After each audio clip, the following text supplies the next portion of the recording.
Mr. Dasgupta, speakers on the dais, others in this room. I am grateful to the IPAI for calling me to this conference where I thought I would come to learn something of what is going on, what the latest thinkings are. Instead, I found myself dragged into being a speaker. But I am grateful that they have not labeled me a keynote speaker, because wherever I am made a keynote speaker, which is quite often, I am a little confused. I always think I should have the key to something. But wherever I have the key, there is no lock, or there are many locks for which I do not have the key. What I would say, I would just want to make a few very general comments. The 2003 Act, which came into being after a great deal of discussion and consultations lasting about 3 years. And I do not think there has ever been any central or state enactment which has had such wide-ranging discussions. It seems that these amendments are also following the same pattern. Whether having wide-ranging discussions really ends up in having a better act, I do not really know.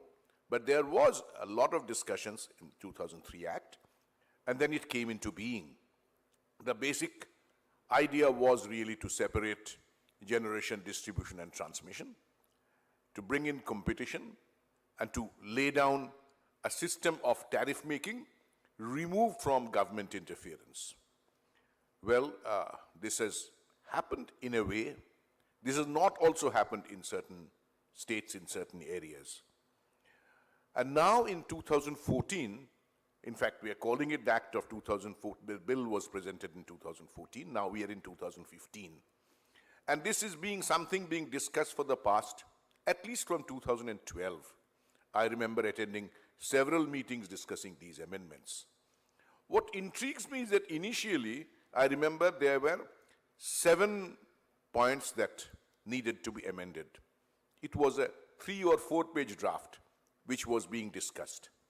And now, what I downloaded is actually a 41-page thing.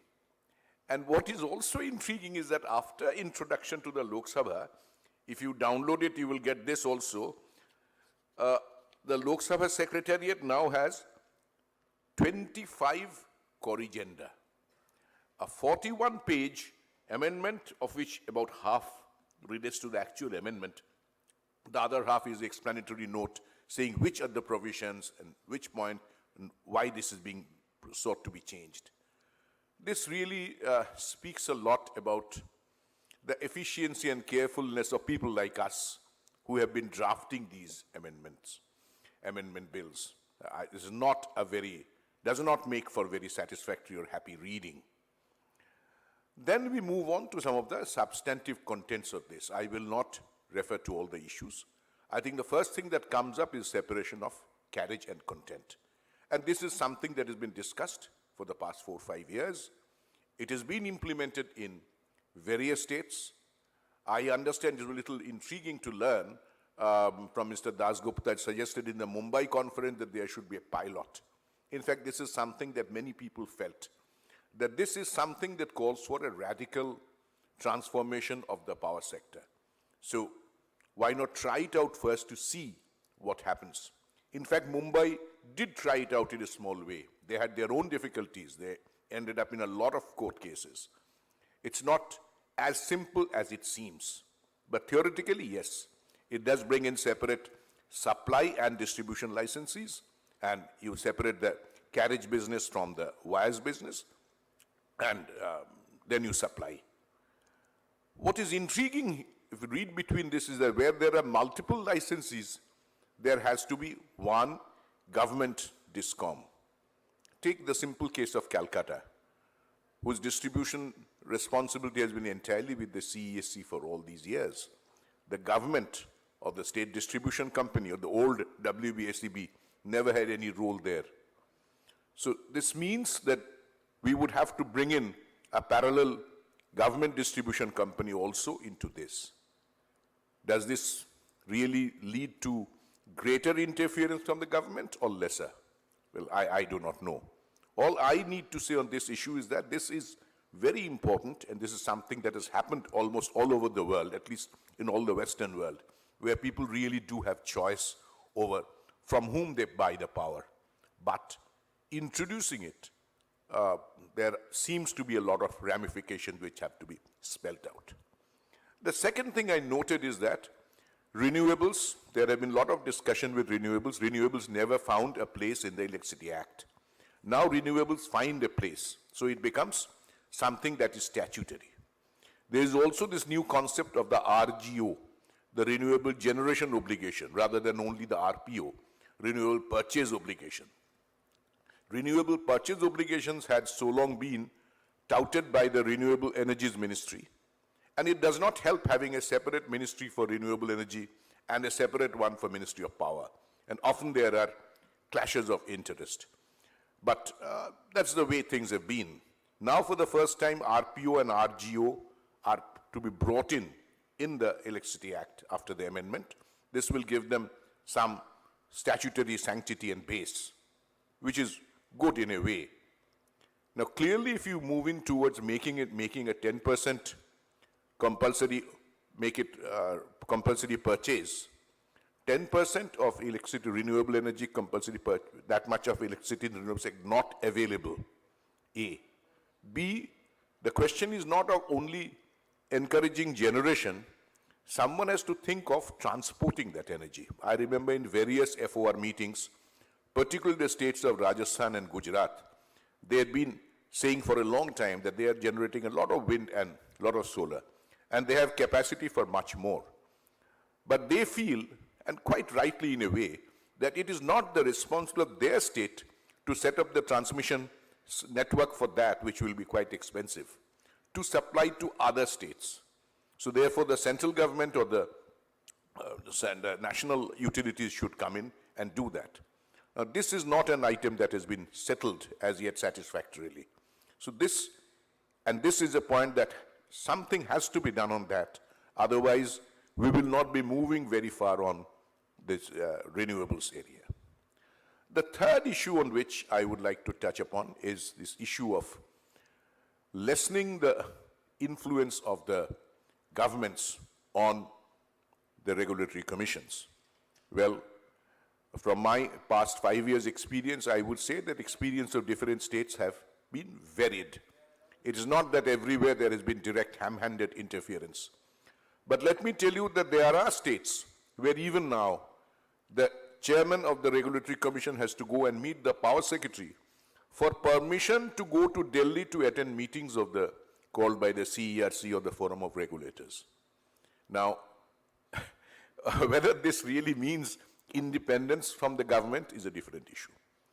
The second point is that initially also the Electricity Act and the setup envisaged by the government of India implied that there was a different manner of selection of CERC members and chairman and SERC members and chairman, and different remunerations, etc. were prescribed. I am only referring to the point of remunerations by the side. I do not mean that remunerations is the main issue, but in a government setup, it does matter whether a person, how much remuneration a person is drawing. And deliberately a decision was made to have a separate system for the Central Commission and the members and the state commissions. In a way, state commissions are, I would say, regarded as second-rate commissions.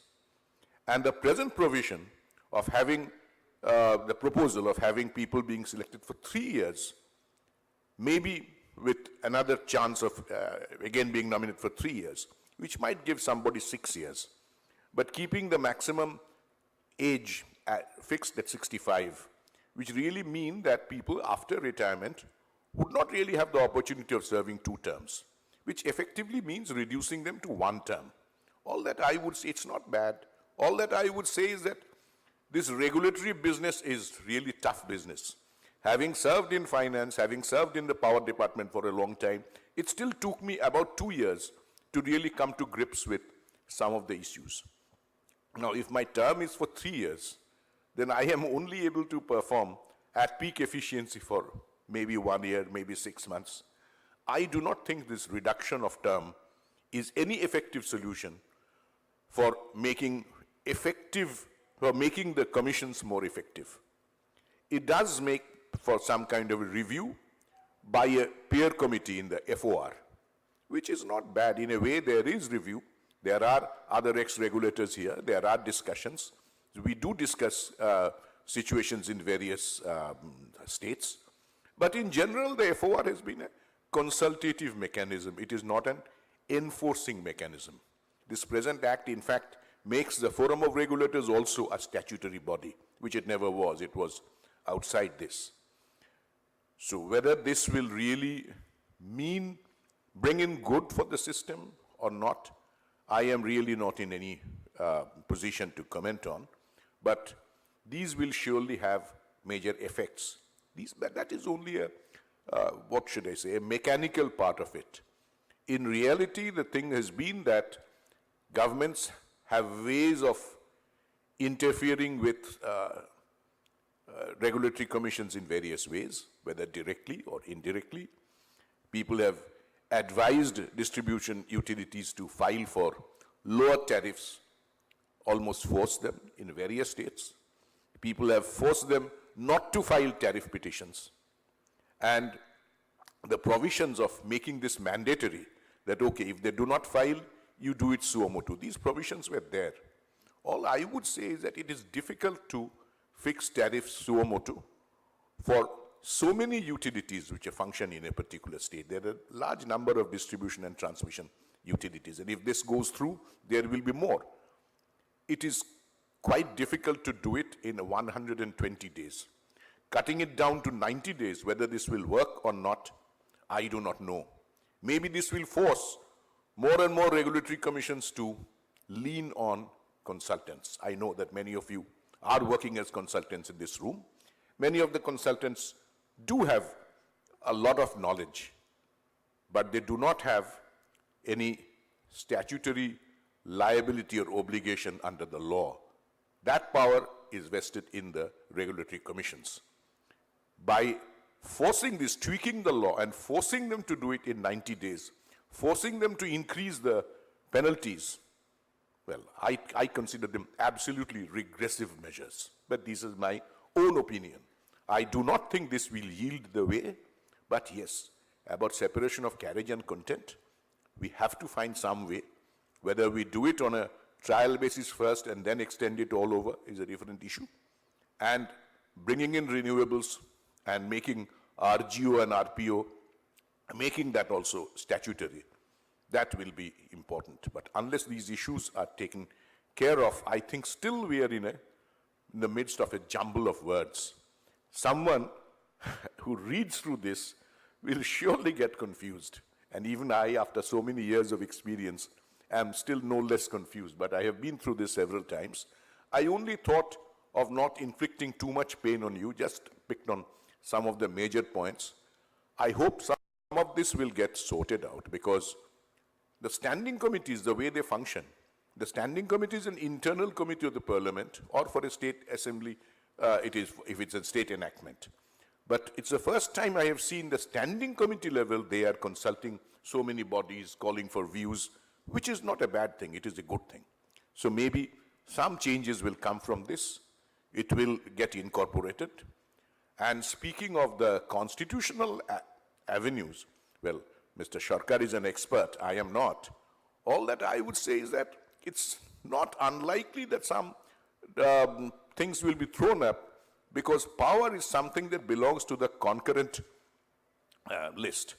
And you are trying to bring in a lot of far-reaching total organic changes through a central enactment. There are obviously issues in that. Wherever the residual powers are, residual powers everywhere are given to the central government. So maybe this will lead to greater center-state disputes and discords. I do not know. I hope some of the issues will get settled after discussions. These are some of the very general views that I had, which I shared with you. Maybe later on during the day, we will have more opportunity to discuss. Thank you.